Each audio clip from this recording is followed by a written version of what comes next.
Peço desculpa. Sr. Presidente, Srs. Ministros, Srs. Secretários de Estado, Senhoras e Srs. Deputados, o que o Partido Ecologistas Verdes hoje propõe ao Parlamento é que façamos uma reflexão séria sobre os problemas estruturais que afetam a nossa floresta e o nosso mundo rural e que, infelizmente, contribuem para a calamidade dos incêndios florestais, alguns com dimensões sinistras, como os que se verificaram em 2003, onde morreram 18 pessoas, foram destruídas cerca de 100 habitações, a dimensão de área ardida atingiu mais de 425 mil hectares, ou como os fogos com consequências tão trágicas que se deram agora na zona de Pedrógão Grande, com 64 vítimas mortais, mais de 200 feridos e com prejuízos materiais ainda não cabalmente calculados.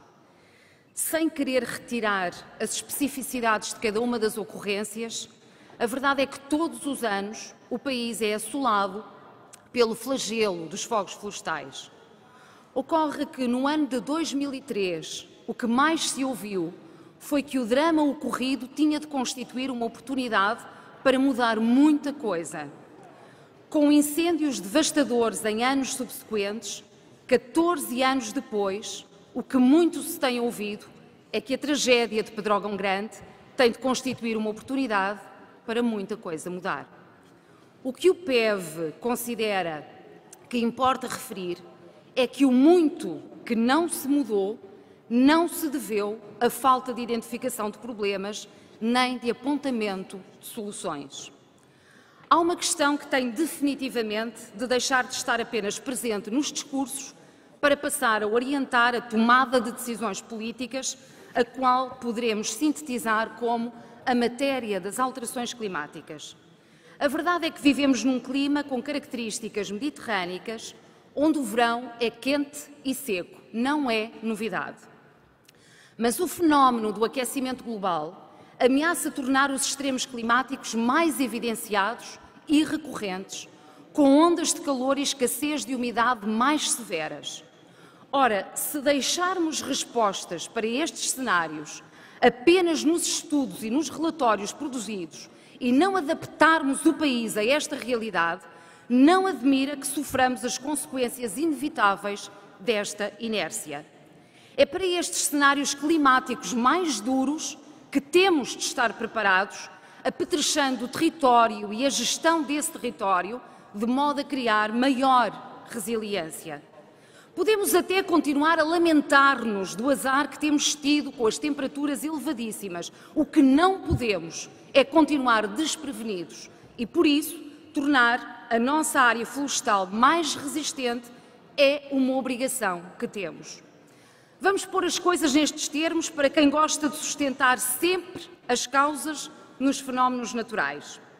Um sismo com a mesma magnitude não produzirá os mesmos efeitos num território onde as habitações são antissísmicas ou num território onde as construções não têm resistência sísmica. Com a floresta passa-se o mesmo perante os fogos florestais. O grau de resistência que as áreas florestais têm é uma das chaves para o maior ou o menor impacto do incêndio. Ora, entre os fatores que concorrem para criar resistência à floresta, a questão das espécies e da forma como estão integradas na floresta não é de menor importância. É, assim, de uma profunda irresponsabilidade ignorar ou desvalorizar o facto da área florestal em Portugal estar repleta de manchas extensas e contínuas de eucaliptos. Vamos falar claro, senhoras e senhores deputados. Os verdes não querem erradicar a espécie do planeta, nem sequer banir a sua existência em Portugal.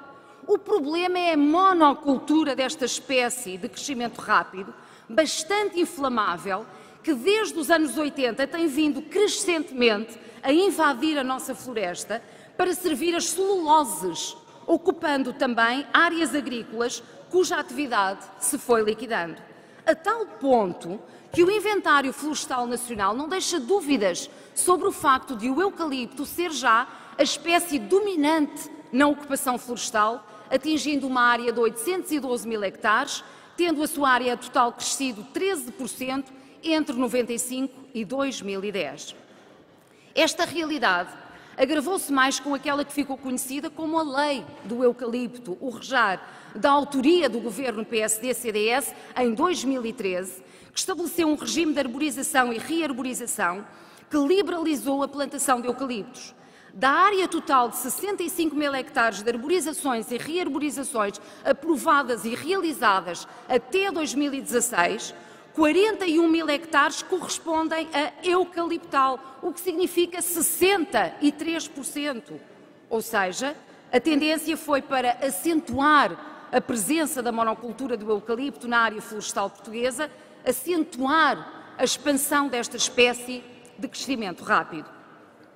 Ora, face a esta realidade, os verdes, que têm dedicado muita atenção e intervenção ao longo dos anos às questões da floresta, quando discutiram e assinaram com o PS a posição conjunta que estabeleceu orientações políticas para levar a cabo na presente legislatura, não poderiam deixar de nela estabelecer a necessidade de estancar o crescimento da área de eucalipto e do aumento da área ocupada por espécies autóctones, valorizando a produtividade do montado de sobro e de azinho.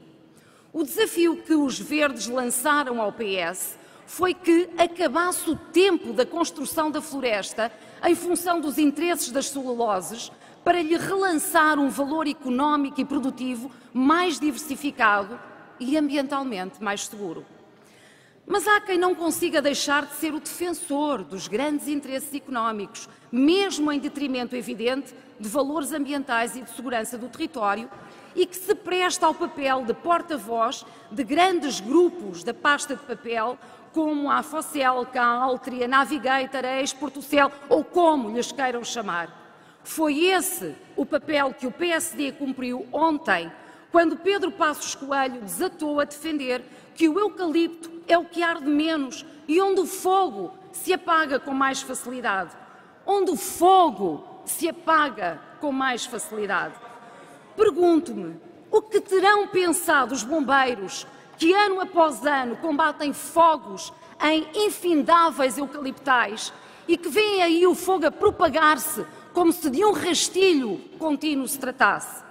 E por que razão falam os investigadores em árvores bombeiras como os carvalhos ou os sobreiros e não o eucalipto, como é evidente, para procurar travar a propagação dos fogos?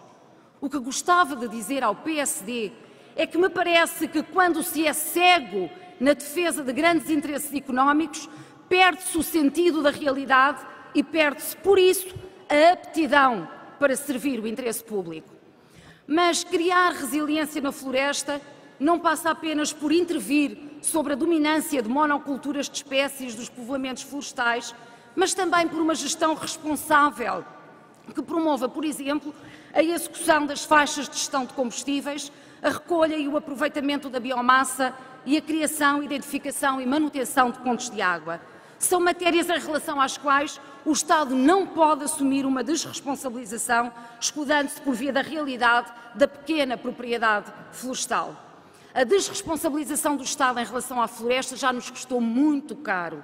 A liquidação do corpo de guardas florestais, que para além das próprias populações locais, eram os que tinham maior conhecimento do território florestal e que promoviam a sua vigilância, determinante para a detecção de focos de incêndio, foi talvez das maiores barbaridades que se cometeram nos últimos anos. Simultaneamente, as equipas de sapadores florestais são mais do que insuficientes e estão longe de atingir o número de operacionais prometido.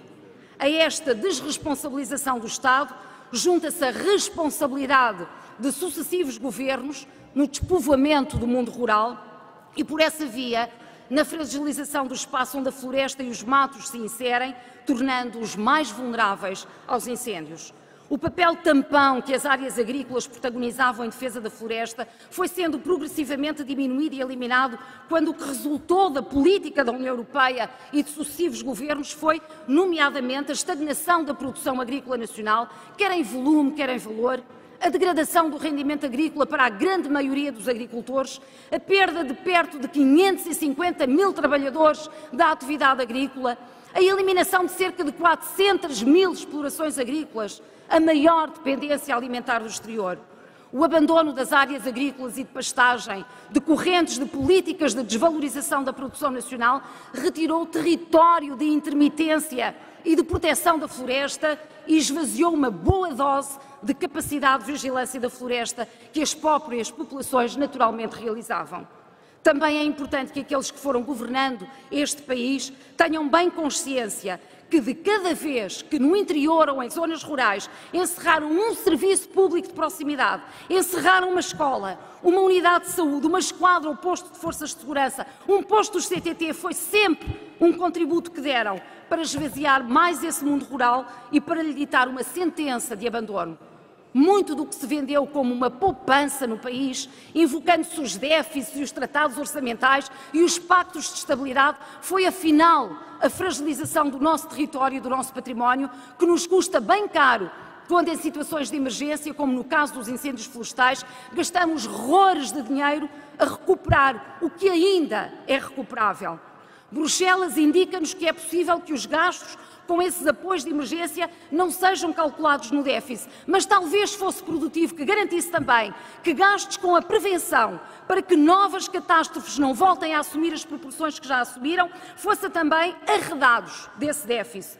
Os princípios da prevenção e da precaução não parecem, contudo, fazer parte da estratégia de uma União Europeia arredada das realidades concretas e dos povos. Senhor Presidente, senhoras e senhores deputados, se queremos uma dinâmica multifuncional para a floresta, é determinante diversificar a produção muito para além dos grandes grupos que monopolizam essa produção, garantindo estratégias fiscais e económicas para melhorar os rendimentos, designadamente os preços à produção da madeira, dos pequenos e médios produtores agroflorestais. Se os fundos europeus e nacionais não se continuarem a esgotar nos grandes proprietários, abre-se espaço para o sucesso de muitas pequenas explorações. Não devemos, entretanto, perder de vista que a função ambiental da floresta é de tal modo relevante com os serviços de ecossistema que presta às sociedades, ao nível da biodiversidade, da retenção de carbono, da regulação climática ou outras, que como sociedade estamos todos implicados na sua defesa, independentemente da estrutura da propriedade.